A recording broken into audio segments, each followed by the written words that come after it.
Okay, hello everybody. Welcome to the Ask Me Anything for the Linchpin Private Track. I am joined today with my wife Emily, and we had her on the podcast several weeks ago. She's pregnant. Maybe you can't tell from watching the video right now. And when we last had you on, I think you were at the 18-week mark, and as of today, which is March 25th, you're at the 26th. Almost a couple days shy of 26. When starts? So we're about to start the last trimester ish, Yes. like real soon. Yes. With it. Couple week, 2 weeks. Okay. Some people say 27, some people say 28. Are you experiencing the pregnancy glow? I Pregnancy is hard for me. I wish I was one of those women that just absolutely loved it. I am not. So it's just hard. I just feel slow and uncomfortable. Sleeping's hard. Mm-hmm. And this is anybody who didn't watch the first one, this is child number 3. We've got an 11-year-old and a 9-year-old, both boys. This is going to be a little girl. And it's just been, compared to your other pregnancies as well, just kind of a rough one, right? Like, isn't some of the discomfort lasted longer than we would expect? It Yeah. would have faded away, but it hasn't. Yeah, I think I got a little more uncomfortable earlier this time around, which is odd because I I have not gained very much weight, especially compared to the other two. So I don't know. I don't know why I'm feeling as uncomfortable as I am, but I am. So The mysteries and blessings of the human body. What can we do? Okay, so let's dive right in here. The first question doesn't involve the pregnancy, but we'll get through and get to some other stuff here. First, most upvoted question was from Kyle G, and he says, "Has the emergence of the dumbbell snatch made the kettlebell snatch obsolete in CrossFit? Is there any reason you would choose one over the other?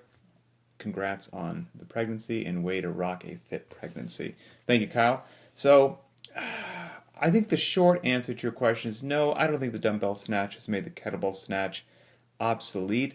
I think they are quite similar with just some small nuanced differences. And truth be told, well, first of all, the mere fact that we're talking about kettlebells have a following, a like religious zealot-like following, much like CrossFitters do. Like to a CrossFitter, the world revolves around CrossFit. There are people whose their world is the kettlebell, and so they would immediately say, "How dare you think that anything could ever replace the kettlebell snatch?" So, gotcha. Similar but different. Um, Obviously a kettlebell snatch, if you watch a video of somebody doing a kettlebell snatch and a kettlebell swing, those two movements are strikingly similar. Not exactly the same. I chose my words carefully, but similar. It's almost like a kettlebell snatch is a kettlebell swing, but kind of done with one arm. Again, not exact. But the bottom position is very similar. The top position is strikingly similar. You're hinging at the hip. You're opening the hip to get both loads locked out overhead, so the range of motion is roughly the same. Your elbow flexes and extends a bit more on the kettlebell snatch. There's a little bit more of a punch lock out of the top than happens on the kettlebell swing, but people certainly flex and extend their elbows on some kettlebell swings as well, personal style. I would say the kettlebell snatch is most similar to the dumbbell hang power snatch, and that maybe that's what you meant in your question, but you said, a dumbbell snatch. And when I think of dumbbell snatch, I think of either, most people when they say dumbbell snatch mean a dumbbell power snatch, which that's quite different than the kettlebell snatch. Kettlebell snatch does not start from the floor. The dumbbell snatch does start from the floor. And then the dumbbell full snatch obviously starts from the floor and you receive it below parallel, which is not something you do with a typical kettlebell snatch. So just depending upon what you're doing, I think it's more similar in range of motion anyway to the dumbbell hang power snatch. But truth be told, I like the kettlebell snatch more than the dumbbell hang power snatch.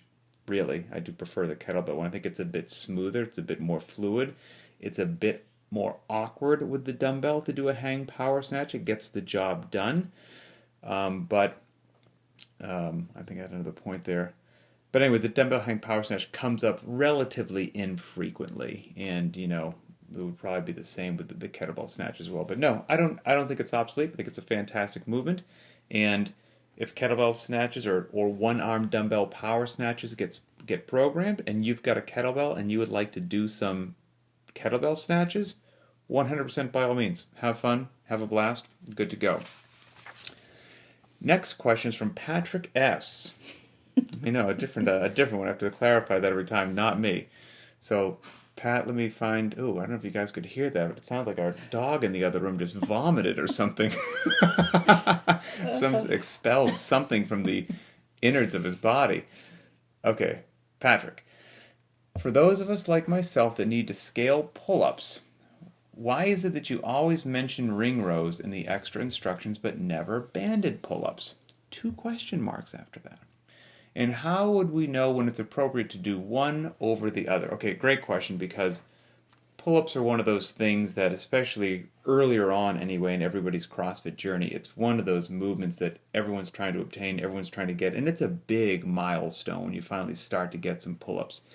So my short answer is there's absolutely nothing wrong with banded pull-ups. They're fantastic. And it just depends upon what is the gear that you have available to you. We say in the limited equipment option, dumbbells, jump ropes, a pull-up bar, and a set of rings, right? And we use a set of rings regularly. So I can generally assume most of the time that when I'm speaking to the Linchpin community that I think you'll have a set of rings available. I can't necessarily make the same assumption that everybody has a beautiful selection of various resistance bands at their disposal. If you do, fantastic. By all means, you can feel free to throw a banded pull-up in there in place of a ring row at any time that you want. Here's the only thing that I would say, I used to see this all the time, just don't let the band become a crutch that you never get rid of. You may have potentially seen this in some of your... Often. I think, I don't like the band. I think that it does become a crutch, and I'm not sure that I can tell you that I've ever seen anybody use the band, come off the band, and successfully have pull-ups. I think it just becomes a thing that they use to kind of flail around on, and don't really work that strength. Mm-hmm. So if you are going to use it, have the discipline to use it intelligently. What I mean by that is you still want to be challenging your body and make it hard so that you have to develop the strength. But if you've got a variety of bands, you can just choose the appropriate band that just bing, bong, bing, you just rip out the 21-15-9 like you're on a pogo stick and everything's great. If you are going to choose a band, and let's say you were doing something that maybe had a 21-15-9, and these numbers are not carved in stone, but I would want to see the band give you maybe just enough assistance that you would have to do that set of 21 in 3 sets of 7. 3 tough sets of 7, where you do a set of 7, you come down, you need to shake it out for 45 seconds as you're watching the clock tick by, you get back up there for a set of 7. Like, if you're making decisions like that, I think you'll have some success, and you could play that same game when you get to the set of 15. You shouldn't be able to just knock out the set of 15. It should be maybe a 6-5-4 or something hard, right? And then the set of 9, maybe 3 sets of 3, maybe a 5 and a 4. And I would always be choosing the band that's just a smidge weaker than you want. Just a smidge, so because you want it to be appropriately challenging for you. And it's really easy, since CrossFitters can get caught up in the clock, to choose the more helpful band. Then yes, at the end of it, it makes you feel good about the time that's written on the board, but then your lag in developing pull-up strength is taking far longer than you want. So again, if you have bands, just use them intelligently. Don't use them forever. And push yourself. But I love the ring row specifically because where you may need a variety of bands, you only need 1 set of rings. And then it's just the angle that you put your body on.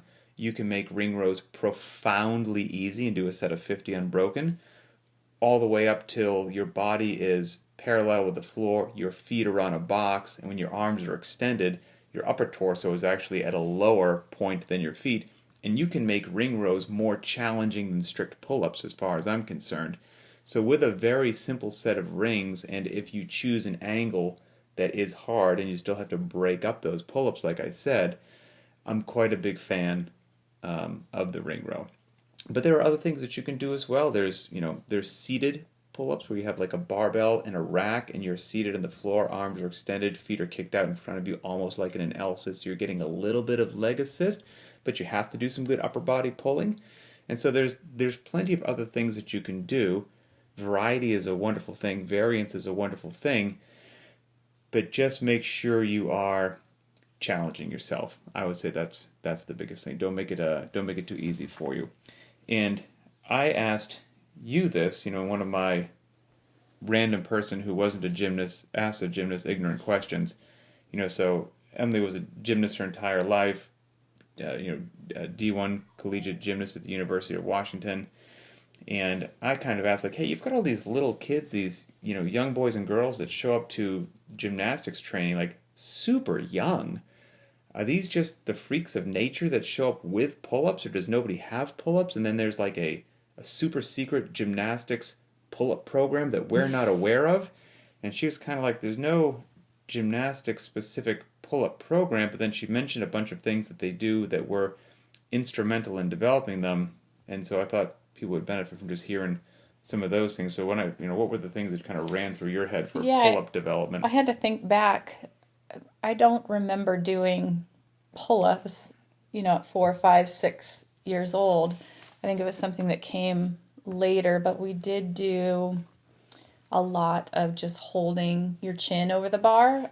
Static holds. Yeah, static holds. I feel like a lot of practices ended with some sort of contest to see who could hold their chin over the bar longest. And then just hanging positions. We did a lot of toes to bar, but then variations of toes to bar. Doing like a stalder, so a straddle, and pulling your legs back and going upside down and coming back down to an L. I didn't know what that was, so if you want to look it up on YouTube, it's called a stalder. The stalder is the actual move that you would be developing, but like a stalder, I'm not even sure what it would be called. A stalder leg lift, perhaps, would bring that up.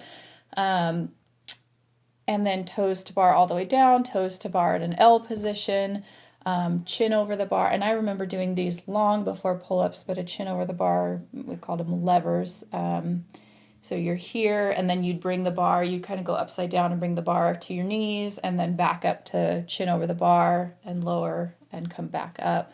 Lots and lots and lots of those. And then you also, as you get a little older, maybe put on ankle weights as well. So you have a 1 pound or a 2 pound ankle weight on each leg. And so you're building that strength just in static positions. And our emphasis was much more the hollow arch positions, because it's so repetitive throughout so many moves in gymnastics. So being able to find those positions, whether you're right side up or upside down, was very important. So lots of work on the floor as well.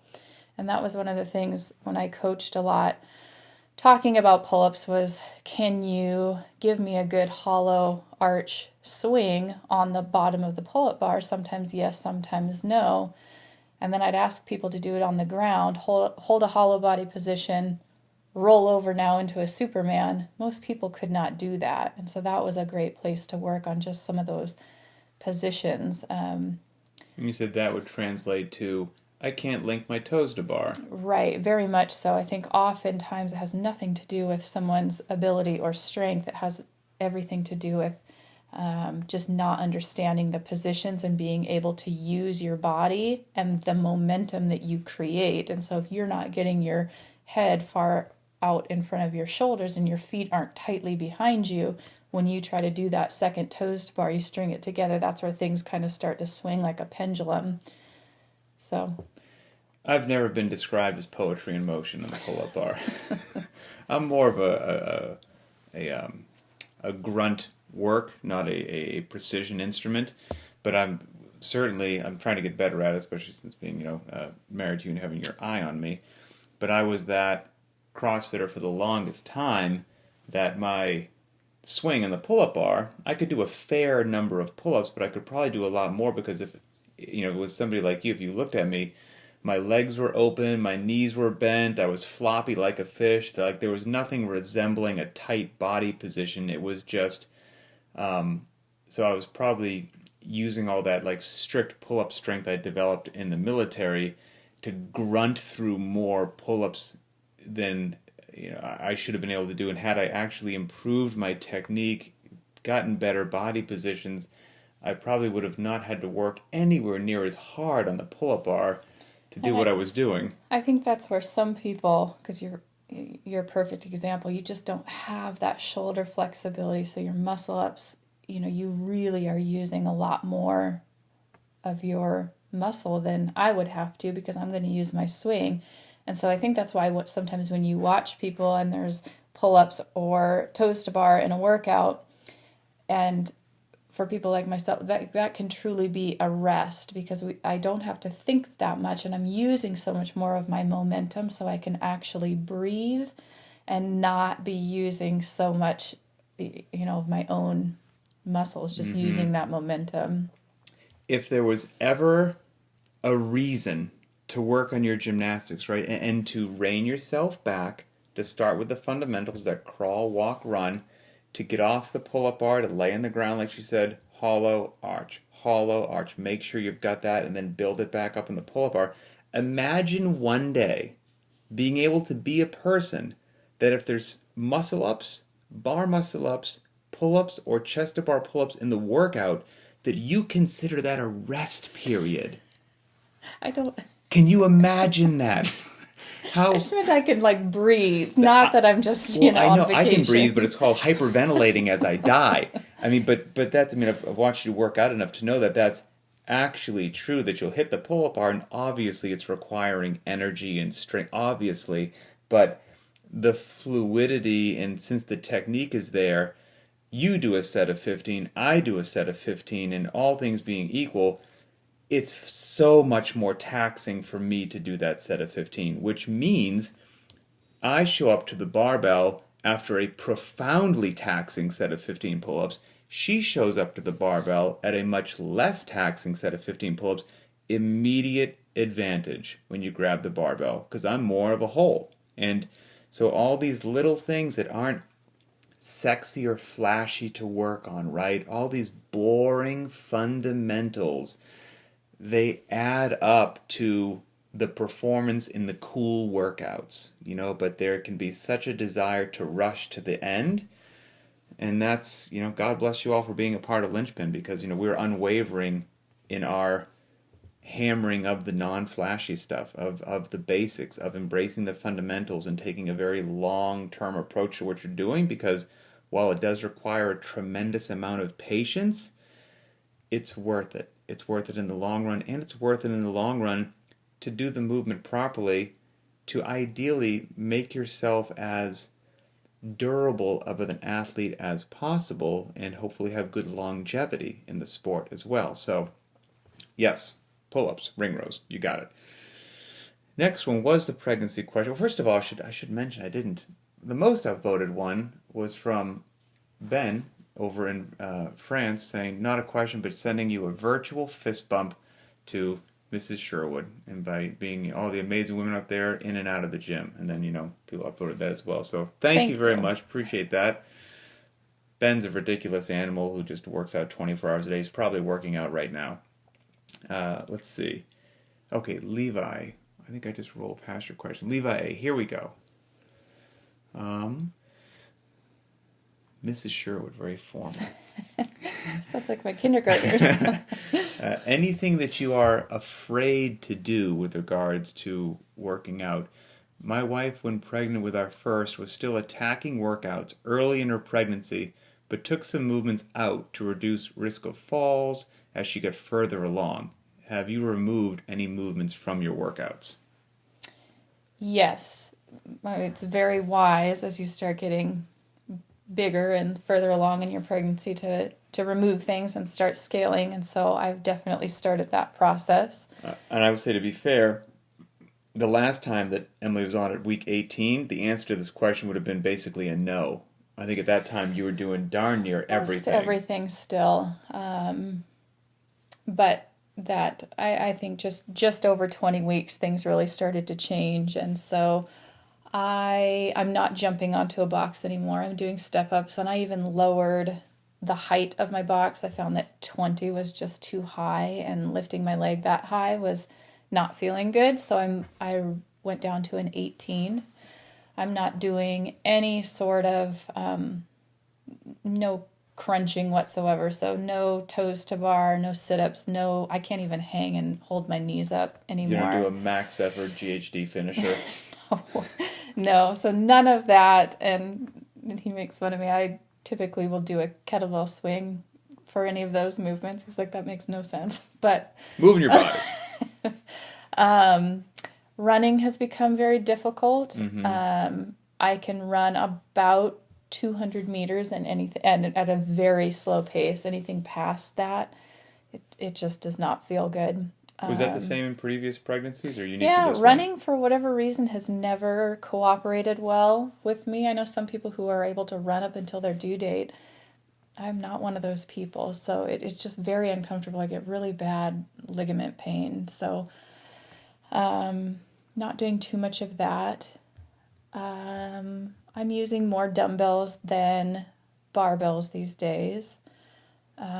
Still doing pull-ups? Still doing pull-ups. Even yesterday I was able to do, and double unders are hit or miss. Sometimes they feel great, sometimes they feel horrible. So I'm sure those are on their way out completely in the next few weeks. But yesterday I was able to do the workout the way that it was prescribed, and I had to remind myself to scale back even because intensity-wise. Yeah, I got a little too huffy and puffy, I think. What's your gauge on that for the intensity of the workout? Are you just going by gut? Do you want it to be conversational? Like, do you want to be, like, you don't want to be bent over at the waist, huffing and puffing, winded, right? And I think that's where I try to avoid. Conversational might even be a little too slow from time to time. I want to maybe pick it up a little bit, just as long as it doesn't take me like a minute to catch my breath. That's too long. So I just try to gauge when I start kind of gasping, can I slow myself down pretty quickly? And if so, then I'll slow myself down and restart. But you were able actually to do the workout yesterday with the 35-pound dumbbells and the pull-ups and the double unders. Yes, and I think that the amount of thrusters was just perfect for me to be able to use the 35s, because there was a workout last week that I did 25s because I was like, 35s are too heavy. I'm not going to do that. So I also, might scale down the weights as well. And those workouts yesterday was the 2 dumbbell thruster pull-up double under triplets. Like, there was a triplet, rest 5 minutes, second triplet with slightly reduced numbers. During those ones, did you move slow and steady through it, or did you take some deliberate, maybe you finished the thrusters, you could have jumped on the pull-up bar, but you said, I'm going to stand here and breathe for 20 seconds. What does that look like? Yeah, so I broke up every set of thrusters into, for the 12s, 7-5. And then I took a little rest, chalked my hands, and then did the pull-ups in 6-3. Pull-ups are rest anyway, we know this. And then I broke up the double unders as well into 2 sets of 25, because that was where my heart rate was getting too high, and so I had to make a deliberate stop. And I also knew that if I tried to do all 50, that I would get uncomfortable. So you did 2 sets of 25? I did 2 sets of 25. And then for the 9s, I was able to do the thrusters straight through, took a little bit of a longer break, and then did the 6 pull-ups. On one of those 2 workouts, you beat me. I did. And he only beat me by 2 seconds on the first one. 26 weeks pregnant. She beat me on one of the 2 workouts. I'm both happy and proud for her and furious all at the same time. It's also wonderful and frustrating at the same time. I broke up my double unders not because I wanted to, but because I was so out of breath and tripping that I had no option. I like that you just chose to do 2 sets of 25. Why not? Don't want to do all 50. God bless you. Hey, I paid my dues. It took me 2 years to learn how to do a double under Oh, I don't think I knew that. for whatever reason. Really? Yes, it was the hardest movement in CrossFit for me to master. And I remember being at a competition before I decided to be a competitor. There was games athletes there, and I was doing really great till we got to this workout that there was double unders, and I just like stood there and couldn't get them. I was crying. Well, that's interesting, and maybe it gives some hope to folks out there because obviously coming from the world of gymnastics, I mean, you come from a world of high technique, incredible complexity and difficulty that you would think, okay, you just got to jump and this rope has to go under your feet twice, would pale in comparison to it, right? So So hard. it maybe is heartening to hear that even high level athletes struggle if you've never done double unders before. Interesting. I went through, I don't know, 5, 6 different kinds of jump ropes. I was convinced it was the jump rope. Blame the Couldn't rope. be me. It was a long, frustrating process. And then did they just appear? Yeah, it took getting pregnant before, and then when I came back from pregnancy, I miraculously was able to do them. Interesting. I don't know why. And now you just got them. I do. Interesting. All right. Well, I just, live and learn. Learn something about my wife today. Okay, final question is from Jared P. Jared, let me read your question to make sure that I get it perfectly here. Let's see. Okay. He says, I would love to finish 21.2 sometime. So that was last week's open workout with the burpee box jump overs and the dumbbell power snatch. Miserable workout. It is my nemesis, he says. I can't seem to maintain pace on the burpees. Any thoughts or suggestions in regard to intelligently improving capacity on the burpee box jump overs? Guess this could apply to any movement as well. So, yes, I've got some ideas on this. Some might sound profoundly simple to the point that they're almost silly, but that's not the case. It just is just real talk. So, if you want to improve your burpee box jump over capacity, let's break down what you have to have. You need to obviously have, you could be amazing at box jumps, very hoppy, very springy, but you're not good at burpees. So you need to have burpee capacity, you need to have box jump capacity, and then you need to have an engine, cardiorespiratory endurance, and some muscular stamina, and the technique to link those two different things together, both the burpee and the box jump. So you could work all of them separately, just get better at burpees, get better at box jumps, make sure you're not neglecting your engine work. Of course, you're improving your overall general physical preparedness. Your fitness is going to help all these things as well. But if you were looking for some specific additional things to do in accessory work, whatever it happens to be, burpees, box jumps by themselves, and then also the burpee box jump together. For accessory work, you could create some of your own workouts or metrics or tests, if you will, that won't beat you up too bad, but you could sprinkle them in every now and then you'd have this consistent thing that you could measure yourself from, and you could do it with all those different varieties that I just said.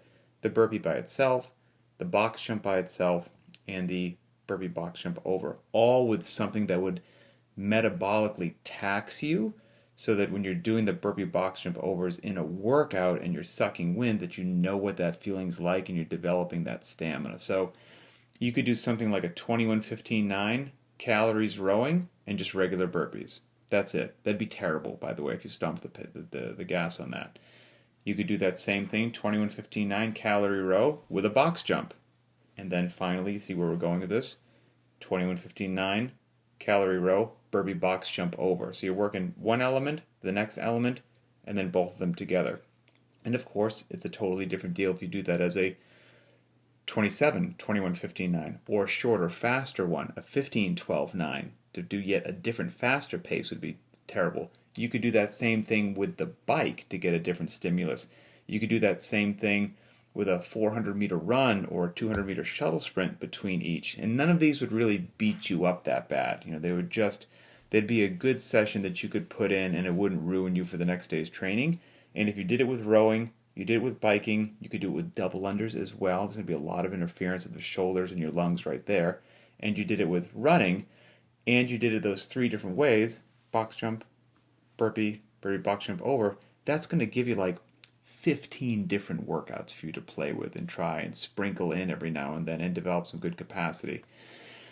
This would also be an area that an EMOM could work really well, like an every minute on the minute sort of a deal, where whatever your particular pace is, you may have to do some experimenting and learn at a moderate to a moderately, like you're stomping the gas a little bit, something that you could sustain in a workout, 70%-ish, it's going to be miserable for a multi-round deal. What can you get in 30 seconds of just burpees, either just box jump or burpee box jump overs? And you could do 30 seconds on, 30 seconds off for something like 10 minutes, and that would give you 5 minutes of work in that specific thing.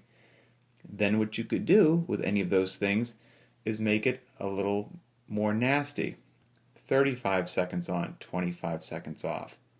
40 seconds on, 20 seconds off. And you can start slowly increasing the work time and decreasing the rest time. And if you've done that gradually with everything else that we've said, you'll be able to hold that pace longer and longer and longer. And you could even play with that EMOM where, maybe minute number 1, 30 seconds on, 30 seconds off of burpees, minute 2, 30 seconds on, 30 seconds off of box jumps, minute 3, the burpee box jump over, and then minute 4 you could do something just different and miserable that would make the other ones even terrible, 30 seconds of empty barbell thrusters or something like that. So it's almost limitless as long as you mix all those things together and track them. And then the final thing that I would say is everything that we just spoke of there is kind of it's measurable, observable, repeatable, right? I mean, it's increasing your cyclic rate or something. But then there are some little nuances that could just help, where if you see people that are very good at burpee box jump overs, they pay a lot of attention to their body position, how far away from the box they are, so they don't have to do an extra step before they jump onto the box. Some people will, when they get onto the box, not even stand all the way up. They'll kind of stay crouched and like pivot on their feet and hop right back off. Like there's all these little things that just shave time off. They shave time off, and if done properly, maximize your efficiency. So whatever energy you're going to pour into those burpee box jump overs, you do it beautiful and as meticulous as possible so that you maximize it. So on top of developing your physical capacity, your efficiency of actually how you do them might be something to dive into there as well. Do you have anything on that?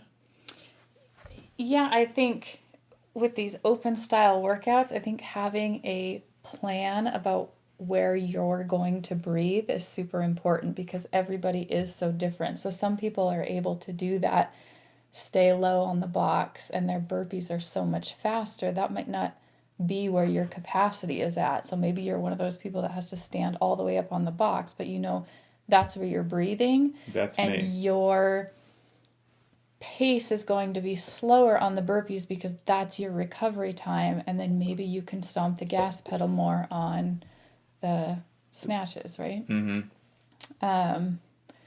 So I think sometimes we go into these and then you don't pick a pace, you just let your body kind of take over, and then you find after round 1, oh my gosh, I came out way too fast, this is not sustainable, and now I'm crashing.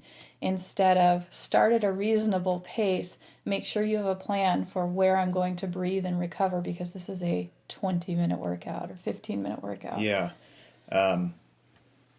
I will also say, I don't know how to say this. It's frequently I overestimate my fitness. I give myself more credit than I should. I fall into my own traps all the time with stuff that I program.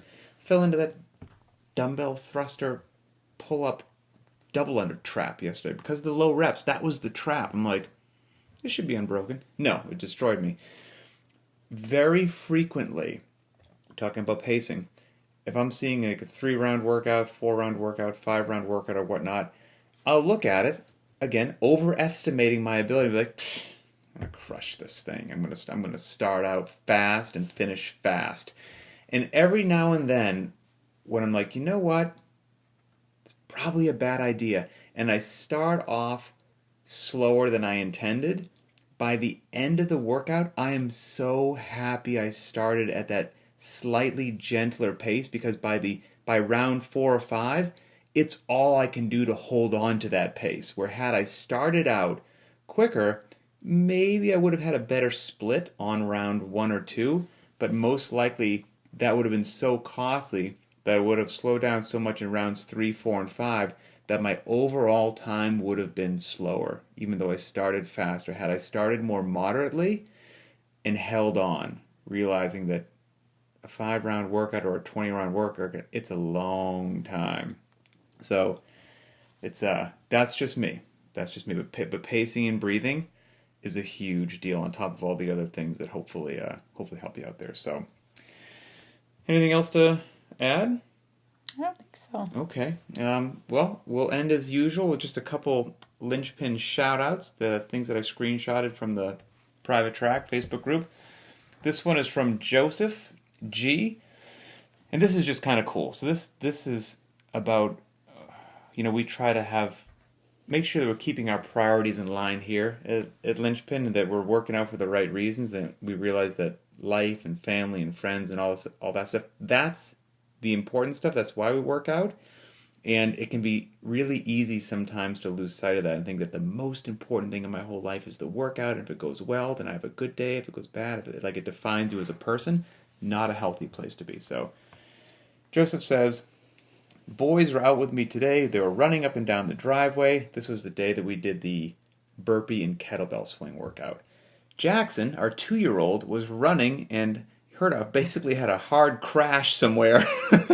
Heard his son go down while he was in his second round of kettlebell swings. And long story short, he put the kettlebell down, didn't stop the clock, went out there to check on him, spent some time with the young man, make sure that he was okay, then and only then went back in, grabbed the kettlebell, started swinging it again. And he's like, he was excited for the workout, thought he had a chance of getting a PR or whatnot. Life got in the way, and he had the calmness, I should say, to be like, you know what? It's okay. Clock kept running. I still moved my body. Life goes on, and kept his priorities. So I thought that was good to go. And that's certainly something I've been working on. This one is cool. This is from Kathleen C., where in our accessory work one day, I think it was an either-or day, where it was either accumulate 2 minutes in an L-sit, or if you do happen to have a heavy sandbag or D-ball or something like that, go ahead and bear hug it and accumulate 3 to 5 minutes just with that. But we gave the either or in case you don't have that.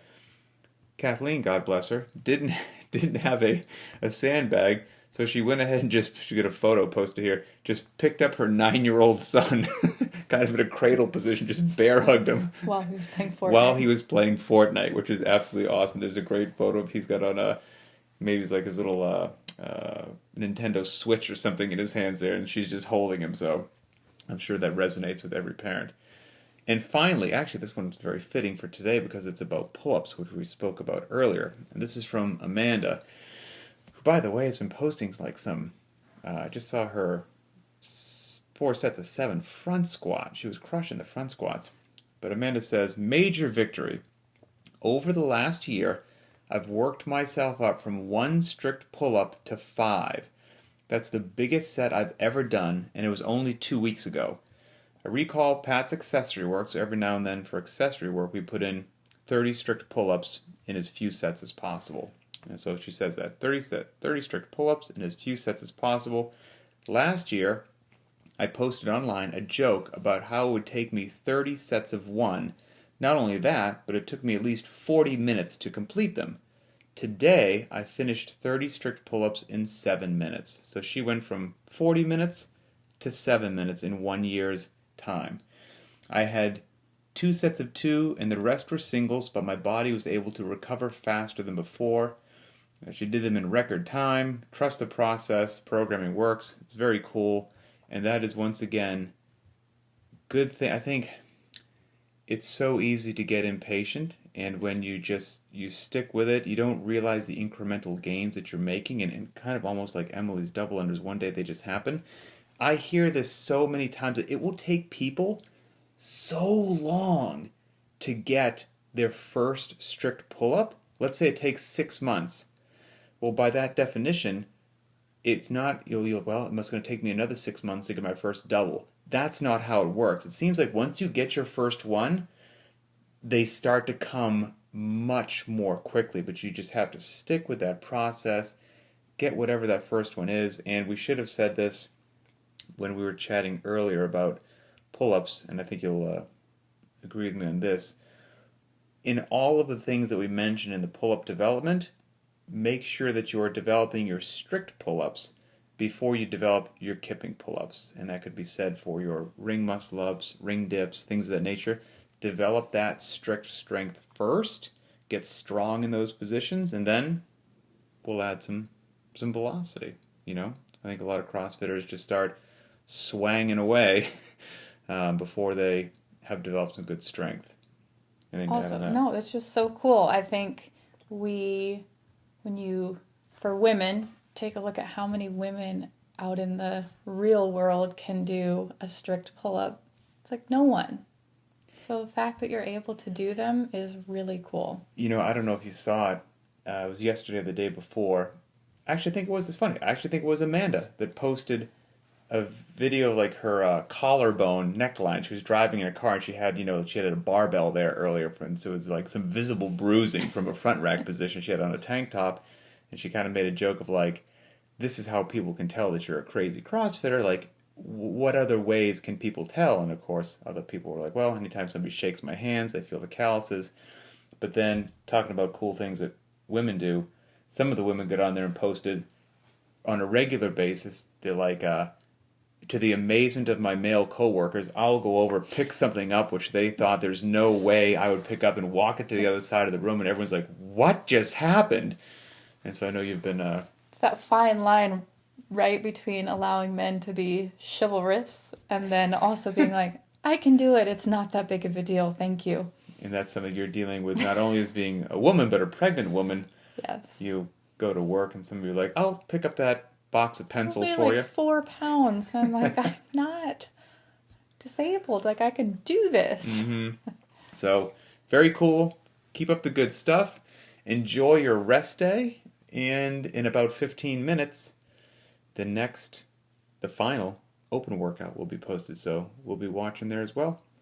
Oh, Jill also says, getting your luggage into the overhead bin as a CrossFitting woman is something else, which is cool. Absolutely, 100%. So, all right, good luck in the open, everybody. Thanks for tuning into the AMA, and we will see you next week.